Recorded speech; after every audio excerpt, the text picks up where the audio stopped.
প্রিয় ভাই বোনেরা, এই যে আমার দুই পাশে যেই মানুষগুলোকে ধানের শীষ হাতে দিয়েছে, এদেরকে আপনারা কম বেশি চিনেন? এই মানুষগুলোকে 12 তারিখ পর্যন্ত দেখে রাখার দায়িত্ব আপনাদের।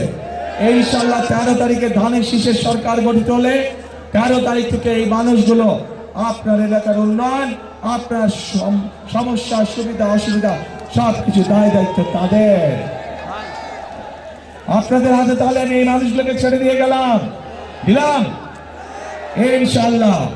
আসুন আমাদের তাহলে বসেন, আমাদের তাহলে আজকে প্রতিজ্ঞা হোক, আমরা যে কোনো মূল্যে ধানের শীষকে বিজয় করব এবং ধানের শীষকে বিজয় করার মাধ্যমে আমরা দেশ পুনর্গঠনের কাজে হাত দিব। আছেন নাকি আমার সাথে? দেশ গঠনে কারা আছেন আমার সাথে? কারা আছেন আমার সাথে দেশ গঠনে? আলহামদুলিল্লাহ।